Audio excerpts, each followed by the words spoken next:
आप इंटरव्यू में हैं डेटा एनालिस्ट के, एचआर आपसे वही क्वेश्चन पूछती है जो आपके रेज्यूमे में लिखा है। वहाँ आपने लिखा है पाइथन और जुपिटर नोटबुक। क्वेश्चन काफ़ी डिफिकल्ट, आपको आता ही नहीं और फिर आपको उसके बाद में आता है रिजेक्शन का मेल। ऐसे में इंप्रेशन पड़ता है एकदम खराब और इसको आप संभाल नहीं पाते इंटरव्यू में और अपनी गलतियों के कारण अच्छा जा रहा इंटरव्यू भी खराब हो जाता है। इसमें एक ही सॉल्यूशन है, डीप नॉलेज। किसी चीज़ के बारे में डीप नॉलेज होना। आपको ज़रूरत है डेटा एनालिस्ट स्किल्स की, ना कि डेटा एनालिस्ट रोडमैप की। डेटा एनालिस्ट इजी समझ के हर कोई इसमें कूद जाता है, पर इसके साथ साथ इसकी रिक्वायर्ड स्किल्स जैसे MS Excel, power BI, SQL and Python, ये तो बेसिक सही आना ही चाहिए। इसको सीखने में ज़्यादा टाइम भी नहीं लगता और ये रिक्वायर्ड स्किल्स है किसी भी इंटरव्यू में अपना अच्छा इंप्रेशन जमाने के लिए। डेटा एनालिस्ट में मुख्य रूप से ये चार चीज़ें बहुत इंपॉर्टेंट है।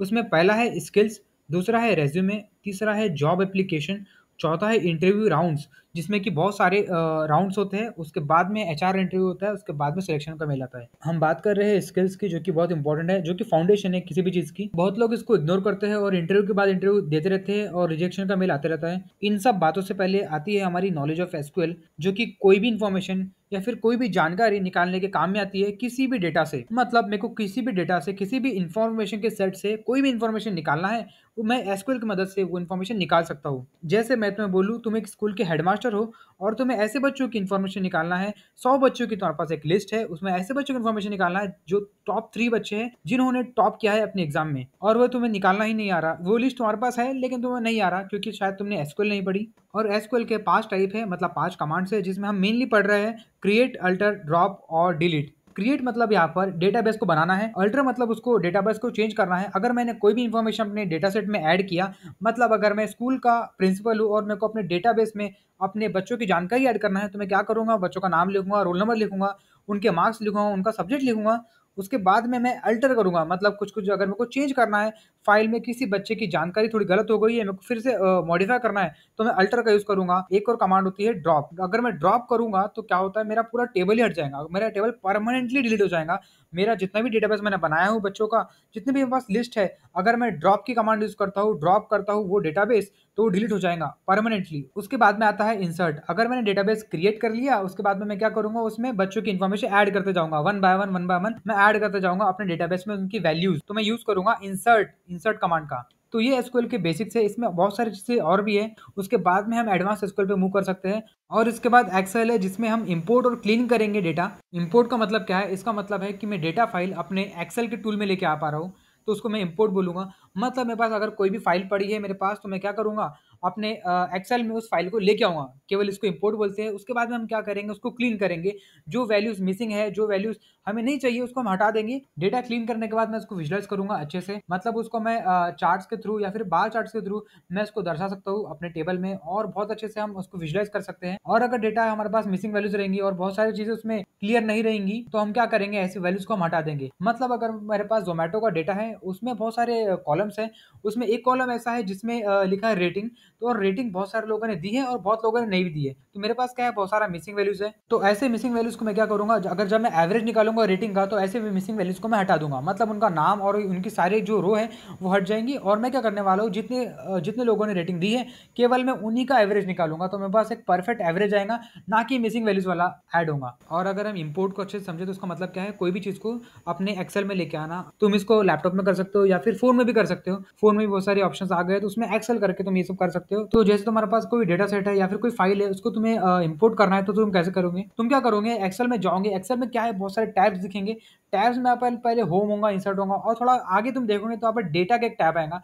डेटा के टैब पे क्लिक करना और वहां पर लेफ्ट कॉर्नर में तुम्हें गेट डेटा का ऑप्शन दिखेगा, और उस गेट डेटा के ऑप्शन पे क्लिक करने के बाद तुम अपनी फाइल इंपोर्ट कर सकते हो। अगर वो जिस फॉर्मेट के हिसाब से होगी, यहाँ पर CSV लिखा होगा, एक्सेल लिखा होगा, उसमें क्लिक करके तुम अपनी फाइल वहाँ पर इंपोर्ट कर सकते हो। मैं एक फाइल की लिंक यहाँ पर दे रहा हूँ, वो काफ़ी पॉपुलर फाइल है, वो यूट्यूब पर भी किसी ने अपलोड कर किया है। तो ऐसे सिंपली तुम्हारा डेटा इंपोर्ट हो जाएगा। उसके बाद में क्या करना है, उसके बाद में अलग अलग ऑप्शन आते हैं। वहाँ पर क्या है, फिल्टरिंग का ऑप्शन आता है, सॉर्टिंग का ऑप्शन आता है। हमारा डेटा सेट काफ़ी बड़ा है, तो उसमें हम क्या कर सकते हैं, फिल्टर कर सकते हैं और सॉर्ट कर सकते हैं, और भी चीज़ें हम अप्लाई कर सकते हैं। तो फिल्टरिंग और सॉर्टिंग का हम कैसे यूज़ कर सकते हैं एक्सेल में। सॉर्टिंग का मतलब क्या होता है, किसी भी चीज़ को उसके ऑर्डर के हिसाब से सॉर्ट करना। अगर मैं कोई चीज़ को अभी अपलोड कर रहा हूँ, मैं इसको 10 दिन बाद अपलोड कर रहा हूँ, तो मैं इसको क्या कर सकता हूँ, टाइम के हिसाब से सॉर्ट कर सकता हूँ कि मोस्ट रिसेंट मेरे को वहाँ पर दिखे। अगर तुम इसको ऐसे समझ सकते हो कि तुम्हारे पास एक लिस्ट है, जिसमें कि तुम्हारे मार्क्स लिखे हुए हैं, तुम्हारे क्लास के सारे बच्चों के नाम लिखे हुए हैं, उनके मार्क्स लिखे हुए हैं। तुम्हें उसमें क्या करना है, अपने मार्क्स को पहले नंबर पे देखना है। तुम क्या करोगे, उसको डिसेंडिंग ऑर्डर में सॉर्ट करोगे। उसके बाद तुम्हें रैंक देखना है, तुम वैसे ही करोगे। तो तुम यहाँ से अपने मार्क्स देख सकते हो कि टॉप पे तुम्हारे मार्क्स दिखेंगे। उसके बाद में जितनी बच्चे, सारे बच्चों के मार्क्स यहाँ पर दिखेंगे। और अगर वहाँ पर एज लिखी हुई है तो तुम एज का भी वैसे कर सकते हो। मतलब अलग अलग तरीके से अलग अलग सॉर्टिंग का हम यूज कर सकते हैं। इसके अलावा सॉर्टिंग के बाद आप फिल्टर का भी यूज कर सकते हो। फिल्टर में क्या करना है, उसमें कंडीशन लगेंगी। मतलब कंडीशन क्या, मतलब मैं ऐसी कंडीशन लगा सकता हूँ जिससे कि मेरी रो मिल जाए, ऐसा मेरे को डेटा मिले। जैसे मेरे पास है सैलरी का कॉलम है, तो मैं क्या कर रहा हूँ, वहाँ पर मैं कंडीशन लगा रहा हूँ कि मेरे को ऐसे ही डेटा चाहिए, ऐसे ही रोज चाहिए जिनकी सैलरी 20,000 से ऊपर है। मतलब मेरे को ऐसे ही रो फिल्टर करना है जिसकी सैलरी क्या है, 20,000 से ऊपर है। तो मेरे पास ऐसी सैलरी आ जाएंगी, तो उसको बोलते हैं फिल्टर। अपनी चॉइस के हिसाब से अपनी कंडीशन लगा के मैं क्या कर रहा हूँ, डेटा को फिल्टर कर रहा हूँ कि मेरे को वही डेटा चाहिए जो मेरी कंडीशन को सेटिस्फाई कर रहा है। तो उसको मैं उसके लिए यूज करूंगा मैं फिल्टर वाला ऑप्शन। इसके बाद हम एक्सेल में यूज कर सकते हैं बहुत सारे फॉर्मूले, और फॉर्मूले बहुत ज्यादा कॉमन है, यहाँ पर यूज होते ही है।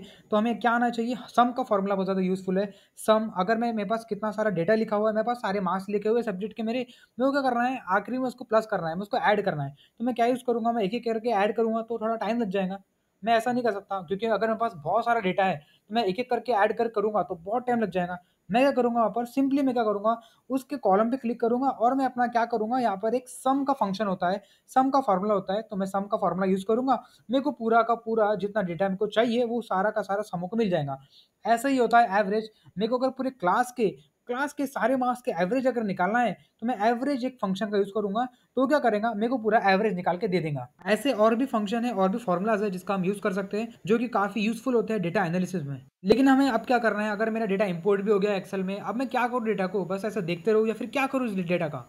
मतलब मैं क्या करूंगा, अपने डेटा को इंपोर्ट करने के बाद में, मतलब यहाँ पर मैं जब इंपोर्ट कर दूंगा अपनी जो फाइल है, उसके बाद में मेरे को एक ऑप्शन दिखेगा वहाँ पर कि मैं ट्रांसफॉर्म कर सकता हूँ अपने डेटा को। अगर मैं उसमें क्लिक करता हूँ, ट्रांसफॉर्म डेटा वाले ऑप्शन पे, तो क्या करेगा, ये एक्सेल में एक अलग ही टैब ओपन करके करके देगा, जिसको हम बोलते हैं पावर क्वेरी एडिटर टैब, जिसमें मैं अपने डेटा एनालिस्ट का मेन काम कर सकता हूँ। पावर क्वेरी एडिटर में बहुत सारे काम होते हैं, बहुत सारा डेटा एनालाइज भी कर सकते हैं, हम उसको चार्ट बना सकते हैं, बहुत सारे अलग अलग ऑप्शन, अलग अलग फीचर्स हमें देखने को मिलते हैं, जिसमें कि हमारा काम काफी आसान हो जाता है। बहुत लोगों को ये पता नहीं रहता पावर क्वेरी एडिटर क्या है, तो हम उसमें डेटा एनालिस्ट का मेन काम कर सकते हैं। पावर बीआई काफ़ी यूज़फुल होता है इंडस्ट्री में, और काफ़ी इसका यूज़ होता है, क्योंकि ये मल्टीपल फीचर्स प्रोवाइड करता है और इसमें बहुत सारा डेटा लोड हो सकता है। ये काफ़ी एफिशिएंट है इन सब चीज़ों को हैंडल करने में। इसमें डैशबोर्ड काफ़ी इंटरैक्टिव बनते हैं, और हम इसमें कनेक्शंस भी जॉइन कर सकते हैं बहुत सारे टेबल के, उसको देख सकते हैं मॉडल व्यू के थ्रू। ये काफ़ी इंपॉर्टेंट फीचर है और काफ़ी ज़्यादा इसमें फीचर्स है जिसको हम सीख सकते हैं बहुत ही जल्दी। और एमएस एक्सेल से ये काफ़ी ज़्यादा एफिशिएंट है और काफ़ी ज़्यादा यूज़फुल है। 10 टाइम्स आई थिंक बेटर है उससे। इसके बाद सबसे इंपॉर्टेंट स्किल्स है पाइथन। पाइथन हमें आना ही चाहिए, पाइथन का बेसिक्स आना चाहिए। मतलब वो मस्ट है, पाइथन का बेसिक्स तो मस्ट है, उसके बाद में भी और सारी चीज़ें वो आना ही चाहिए। पाइथन को भी जल्दी से जल्दी हम सीख सकते हैं और काफ़ी सारी जगह हम अप्लाई कर सकते हैं। और ये मस्ट स्किल है डेटा एनालिसिस में। आप कभी भी कहीं भी देखेंगे, कोई भी पोस्टिंग के लिए देखेंगे, तो आपको एसक्यूएल दिखेगा, जो पावर बीआई दिखेगा, और पाइथन भी दिखेगा, क्योंकि ये बेसिक स्किल सेट है किसी भी डेटा एनालिसिस रोल के लिए।